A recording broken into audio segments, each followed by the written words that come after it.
अस्सलामुअलैकुम व्यूअर्स। हम लोग पढ़े थे कॉग्निटिव साइकोलॉजी और आज हम पढ़ेंगे कॉग्निटिव साइकोलॉजी का लेसन नंबर 5 जो कि है कॉग्निटिव साइकोलॉजी कंटिन्यूड और जिसका टॉपिक है information processing and visual cells. Information processing और विजुअल इंफॉर्मेशन क्या है, कहाँ होती है? ये होती है हमारे विजुअल कॉर्टेक्स में। ठीक है, और इसमें क्या होता है कि डिफरेंट क्लासिकल एक्सपेरिमेंट्स जो हैं वो कंडक्ट किए गए थे टू अंडरस्टैंड कि किस तरह सेंसेशन जो है वो ट्रांसफॉर्म होती है इनटू परसेप्शन। ठीक है, अब सबसे पहले जो उन्होंने बात की है कॉफलर की इन 1953, जिसने जो था स्टडी किया था गैंग्लियन सेल्स को ये अंडरस्टैंड करने के लिए कि किस तरह सेंसेशन ट्रांसफॉर्म होती हैं इनटू द परसेप्शन, और उसने डिस्कवर किए थे on off cells and off on cells. ठीक है, अब ये सेल्स जो हैं डिफ़ाइन करते हैं हमारा विजुअल इंफॉर्मेशन प्रोसेसिंग। चलें, अब यहाँ पे जो है ये थोड़ा सा कंफ्यूजिंग सा है, लेकिन आप जब देख के पढ़ेंगे और समझ के पढ़ेंगे तो इजीली आप लोगों को समझ आ जाएगी। अच्छा जी, सबसे पहले तो यहाँ ये बताया जा रहा है कि सबसे पहले जो अगर लाइट जो है on the centre of the retina fall करती है तो क्या होता है कि ऑन ऑफ सेल्स जो हैं वो एक्टिवेट हो जाते हैं। ठीक है, और इफ़ द लाइट जो है फेल ऑन द पेरिफेरी, ठीक है, तो फिर क्या होगा, off on cells start firing. सबसे पहले बात की ऑन ऑफ सेल्स की, वो एक्टिवेट हो जाते हैं जब सेंटर ऑफ द रेटिना पे लाइट होती है, और फिर जब पेरिफेरी होती है तो off on cells start firing. अब उन्होंने इस फिगर में भी आप लोगों को बताया हुआ है, ये आप जो है डायग्राम देखेंगे तो आपको समझ भी आएगी। अच्छा, यहाँ पे फिर उन्होंने ये कहा है कि अच्छा फिगर में उन्होंने ये बताया कि गैंग्लियन सेल्स जो हैं, ठीक है, there are on off cells on the left. अब ऑन ऑफ सेल्स जो हैं वो लेफ़्ट पे हैं और जो ऑफ ऑन सेल्स हैं वो कहाँ हैं, वो राइट पे हैं। और जो लाइंस उन्होंने बनाई हुई वो क्या इंडिकेट करती हैं कि जो न्यूरॉन्स की एक्टिवेशन है और किस तरह जो है वो जनरेट कर रही है इलेक्ट्रिकल इम्पल्सेस। सही है, फिर लाइट जो है सेंटर पे फॉल करती है ऑफ द रेटिना तो क्या होगा, on off cells start firing. लेकिन अगर पेरिफेरी पे होगी तो on off cells firing start नहीं करेंगे। हमने ऊपर पढ़ा कि ऑफ ऑन सेल्स स्टार्ट होते हैं, तो यहाँ पे ऑन ऑफ सेल्स जो है विल नॉट स्टार्ट फायरिंग। उसके बाद क्या होगा, इस पॉइंट पे ऑफ ऑन सेल्स ज़ाहिर है एक्टिवेट हाँ, at this point off on cells फिर एक्टिवेट हो जाएंगे। ऑन ऑफ की हमने बात कर ली, अब हम ऑफ ऑन पे आ रहे हैं। तो फिर यहाँ पे अब ऑफ ऑन सेल्स में क्या होता है कि जब लाइट जो है is on the centre off on off cells work, ठीक है, जब सेंटर पे है तो ऑन ऑफ सेल्स वर्क करेंगे और ऑफ ऑन सेल्स वर्क नहीं करेंगे। ये भी हमने ऊपर पढ़ा, बस उन्होंने दोबारा उस चीज़ को रिपीट किया हुआ डिफरेंट फॉर्म में। अच्छा, अब जहाँ पे हमने ये इल्यूमिनेशन, डिफ्यूज़ इल्यूमिनेशन, ये सारी ये देखें आप एंड पे डायग्राम में जो दिखाया है, अब यहाँ पे वो बात करें कि जब इल्यूमिनेशन होता है ऑन सराउंडिंग पॉइंट तो ऑन ऑफ सेल्स जो हैं वो साइलेंट हो जाएंगे और ऑफ सेल्स जो हैं उनकी वर्किंग स्टार्ट हो जाएगी। लेकिन अगर हम डिफ्यूज़ इल्यूमिनेशन की बात करें तो दोनों सेल्स जो हैं वो बहुत स्लोली फायर करते हैं। तो ये सारी चीज़ें जो अभी मैंने आपको बताई हैं ये गैंग्लियन सेल्स में हो रही होती हैं। ठीक है, before going to the visual cortex, अब विजुअल सिस्टम जो है वो प्रोसेसिंग शुरू कर देता है। ठीक है, तो ये जस्ट एक एक्सपेरिमेंट है, ये आप सिंपल है बहुत, पहली दफ़ा पढ़ने में मुश्किल लगा था, मुझे भी लगा था, लेकिन आप जो है उसमें इजी वर्ड्स में बताया हुआ है। बस ऑन ऑफ सेल्स और ऑफ ऑन सेल्स के बारे में बस दो ही चीज़ें उन्होंने रिपीट ही हुई हैं और बताई हुई हैं। अच्छा जी, अब है ह्यूबल और वीज़ल का एक्सपेरिमेंट। इसने क्या किया था, इन्होंने एक्सपेरिमेंट किए थे कैट्स के ऊपर। ठीक है, उनका जो विजुअल कॉर्टेक्स है वो यूज़ किया था, उनको जो है डिफरेंट चीज़ें दिखाई गई थी। ठीक है, जैसे कि डिफरेंट स्टिमुलाई, लाइट्स या शेप्स कैट्स को दिखाई गई थी और देखा गया था कि किस तरह उनके कॉर्टिकल सेल्स जो हैं देखे जाते हैं कि कितने कॉम्प्लेक्स फॉर्म में हैं। ठीक है, उन्होंने विजुअल कॉर्टिकल सेल्स जो हैं किस तरह रिस्पॉन्ड करते हैं एक कॉम्प्लेक्स मैनर में, और फिर इस चीज़ को उन्होंने नाम दिया था सेल्स बार डिटेक्टर्स और एज डिटेक्टर्स। अच्छा जी, बार डिटेक्टर्स और एज डिटेक्टर्स भी जो है एक इम्पॉर्टेंट है ये भी आप ज़रूर याद कीजिएगा। अच्छा, एज डिटेक्टर्स का क्या मतलब है कि ये हमें हेल्प करता है अंडरस्टैंड करने में, जहाँ पे एक ऑब्जेक्ट जो है एंड हो रहा है और दूसरा स्टार्ट हो रहा है, ठीक है। और एज डिटेक्टर्स जो हैं वो पॉजिटिवली रिस्पॉन्ड करते हैं लाइट पे on one side of line और नेगेटिवली टू द अदर।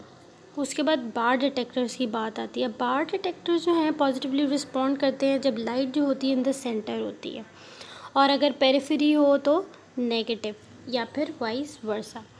अच्छा, अब दोनों चीज़ें जैसे कि बार डिटेक्टर्स और एज डिटेक्टर्स जो हैं बहुत स्पेसिफिक हैं, ठीक है।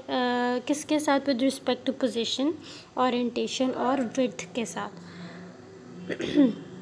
अच्छा, वो रिस्पॉन्ड करते हैं ऐसी स्टिमुलेशन को जो कि एक स्मॉल एरिया में हो रही हो, जैसे कि अब इन्होंने यहाँ पे आपको डायग्राम के फॉर्म में बताया है। एज डिटेक्टर्स की बात की है, बार डिटेक्टर्स, ठीक है, जो कि सेंटर में है, और फिर बार डिटेक्टर जो कि ऑफ द सेंटर है।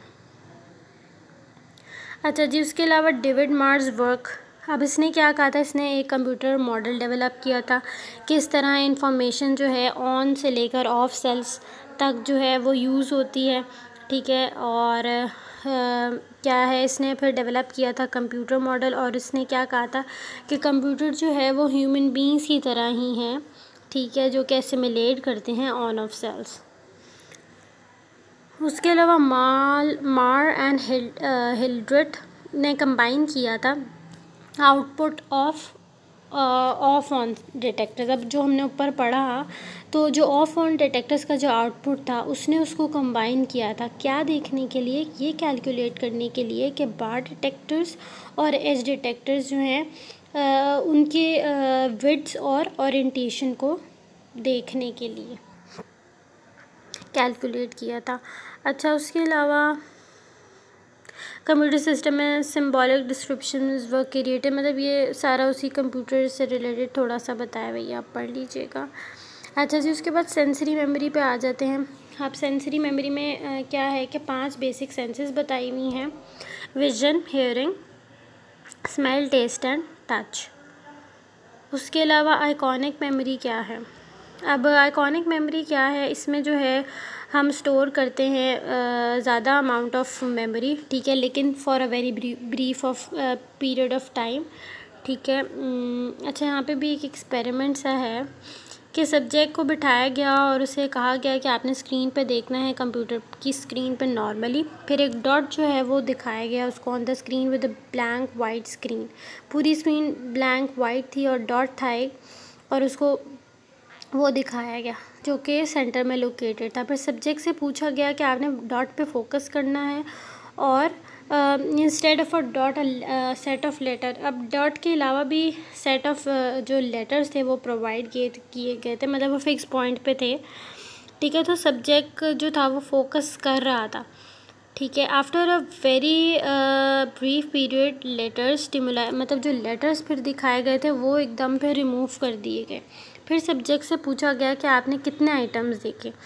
नॉर्मली सब्जेक्ट्स ने जो रिपोर्ट किया था वो 4 से 5 आइटम्स जो हैं वो 12 लेटर्स में से 4 से 5 उन्होंने जो है बताए थे।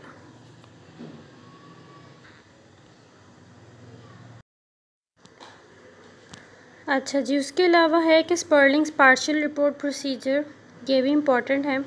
अच्छा, यहाँ पे इन्होंने स्पर्लिंग ने जो था वो एक्सपेरिमेंट किया था विजुअल सेंसरी मेमोरी पे, ठीक है। यहाँ पे भी एरेफ ऑफ लेटर्स जो थे वो प्रेजेंट किए गए थे सब्जेक्ट्स को, और उनको बोला था कि आपने लेटर्स रिपोर्ट करने जो कि अकॉर्डिंग टू द क्यू, मतलब एक क्यू में है, और एक बीप जो थी वो जो थी उनके कानों में बजाई जा रही थी।